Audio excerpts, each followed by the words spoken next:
Nikdo tady nesedí. Přitáhni si židli a pošli ke dnu pár panáků, příteli. Ačkoliv to je možná trochu nepěkný slovní obrat, když uvážím svou historii. Jo, pár vraků jsem viděl. Taky jsem i v jednom sám byl. Ještě když jsem byl mladý jako ty. Ta loď se jmenovala Ophidian. Potopila se v rozeklaný úžině. Já to přežil jako jediný, víš? Možná když mi koupíš pití, budu ti o tom vyprávět. Tohle? Ne, tahle mince není na utrácení, příteli. To je můj kraken pro štěstí, na zaplacení 10. 10. Znáš 10. 10 zná přece každej. Zaplať 10, nebo čel mořskýmu hněvu. U vousatý dámy. Tak to jsi nikdy neslyšel ani o Nautilovi, ne? O Titánovi z hlubin? Hospodo, nalej nám rundu. Hospodo, hodná holka. Tenhle příběh musí plavat v pivu, jak se říká. A tady můj kámoš platí. Je tomu už skorem 30 letům, co jsem se jednou vracel z lovu. Byl jsem harpunář s nejlepší mužkou ve vražedné flotile. Zrovna jsme chytili sekeroploutvýho leviatana. Jednoho z těch velkých. Byl to pořádnej macek. A táhli jsme ho zpátky do přístavu. Zrovna se chystalo svítat. V dáli se třpitili světla Belchwateru a volali nás domů. Kolem nás byly břit ryby a běsožraloci. Páč ten sekeroploutvák krvácel do vody. Víš? A náš kapitán... No, nikdo z nás ho neměl moc rád. Takovej nedůvěryhodnej. Přísahá na holej pupek, že 10 zaplatil, než jsme vypluli. Jednoho zlatýho krakena, povídá. Páč víc nemám. Ale nikdo z nás ho neviděl, jak ho hodil přes palubu. V tom to je. Takže přirozeně jsme mu nevěřili, páč jsme věděli, že to byla stará lakomá přístavní krysa. Ale stejně jsme vypluli. A tehdy na nás Titán udeřil. Bez varování se na nás ze spoda vyřítila ta jeho zatraceně velká kotva. Jednou ranou nám rozsekla kýl až po palubu. Pořádně se do nás zaklesla a začala nás stahovat dolů. Jo, to bylo zmatku, kamaráde. Chlapi se vrhali přes palubu. Voda vřela, mrchožrouti měli hody. Popadnu kapitána a řvu na něj. Jsi žlář! Tahle dáma trestá ty, co nezaplatí. Loď se rychle potápěla, ale pak prkna v palubě povolili. Že jo. A kotva se stáhla zpátky do hlubin. Kdyby to bývalo skončilo tehdy, možná by nás přežilo víc. Jenže ono to nestačilo. Nautilus s náma ještě nebyl hotový. Loď se z ničeho nic převrátila na pravobok. To, jak se samotný Titán škrábal na palubu. Možná to kdysi býval člověk, ale to, co jsem viděl té noci, jak to leze z vln, to teda žádný člověk nebyl.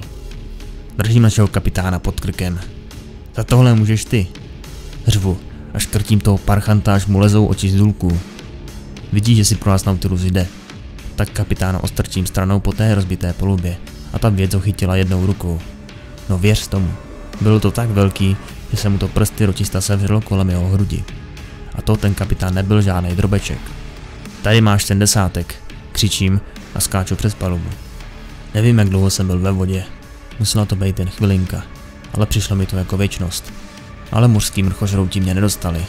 Chvála hadí matce. Vyškrábal jsem se na jeden z těch skalnatých výčnělků, co jsou tam v úžině, a sledoval jsem, jak se Ophidian potápí. Nautilus pořád držel kapitána. Ten sebou mlel a vrtil jako zaražený červ. Ale z toho sevření se dostat nešlo. Titán tam jen tak stál, nehybnej jako socha. Sledoval jsem, jak se potápí dolů do temnoty. Proč mě ušetřil? Tak to ti zrovna nevím. Možná jsem byl jediný, kdo mu dal obětinu. A nebo možná Nautilus chtěl, aby někdo zůstal naživu a mohl o tom vyprávět. Ale za těch nejtemnějších belchwaterských nocí, když se přikrade zavijácká mlha, je slyšet, jak kráčí po mělčině. Hezky pomaloučku a tahá za sebou tu prokletou kotvu. Chceš poradit, kamaráde? Měj v kapse jednu minci a vždycky zaplať 10. A nevěř žádnému kapitánovi, co říká, že to udělal. Dokavať to neuvidíš na vlastní oči. Konec konců takový štěstí jako já bys mít nemusel. Aby někdo pochopil legendu o Nautilovi, musí nejdřív tohoto člověka poznat. A i ty nejukázalejší hotspotské povídačky se shodují na tom, že to opravdu býval člověk. Přestože jeho rodné jméno už dávno odplavily vlny, většina lidí si Nautila nepamatuje jen jako obyčejného námořníka, ale jako námořníka, který se potápěl do vraků. Hned za nejjižnějším cípem ostrovů Modrého plamene je hřbitov lodí, které se tam podle pověstí ztratily. když hledali požehnanou zemi a chtěli vyměnit bohatství za nesmrtelnost. Za jasného dne jejich třpitivé zástavy lákají spod hladiny. Mnoho posádek najímalo potápěče, aby našli jejich ztracený poklad.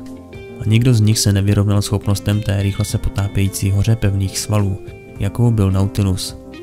Jelikož měl Nautilus plíce, které by dokázaly vzít vítr z plachet i galeoně, potápěl se raději na volno.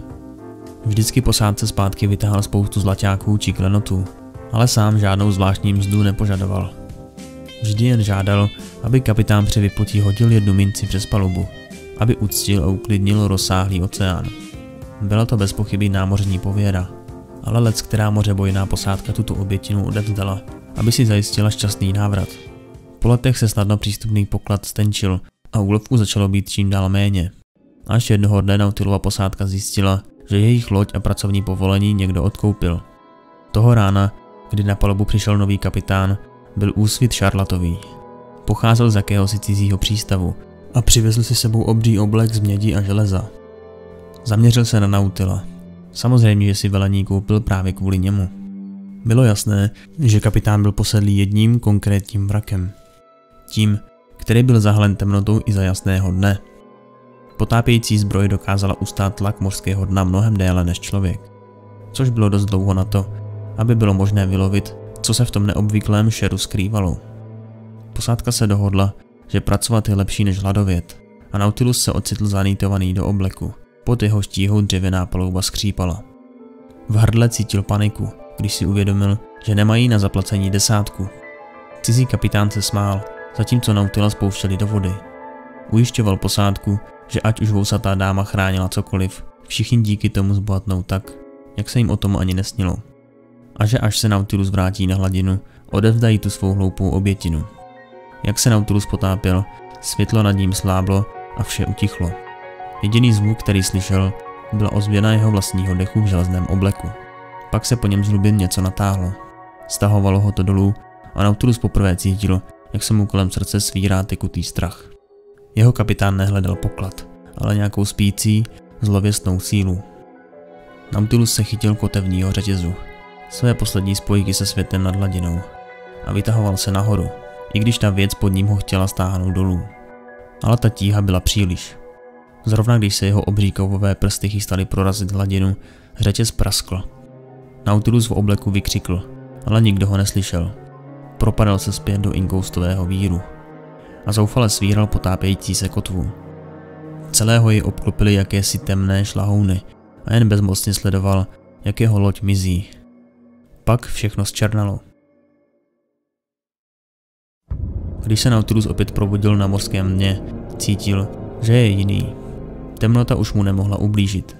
Onen velký kovový oblek se změnil v jednolitou schránku, jež zakrývala děsivé spojení, které ta prapůvodní síla navázala s jeho duchem. Byl lapen v hlubinách, kam neproniklo slunce, a pamatoval si jen jedinou věc, že ten nový kapitán porušil svůj slib.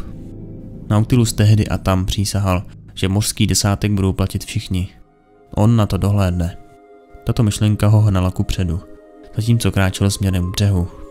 Ale než se dostal do Bilgewateru, uplynuly celé roky a on nedokázal najít ani stopy po svém kapitánovi či posádce. Neměl žádný život, ke kterému by se mohl vrátit. Žádnou pomstu, kterou by mohl vykonat. Namísto toho se vrátil do moře a dával svému hněvu průchod vůči chamtivcům, jejich lodě kuchal svou silnou kotvou. Občas, když se vlny převalují, se nad hladinu dostanou vzdálené vzpomínky na to, kým kdysi byl. Ale ten muž, kterým Nautilus nyní je, zůstává pořád potopený těsně pod hladinou.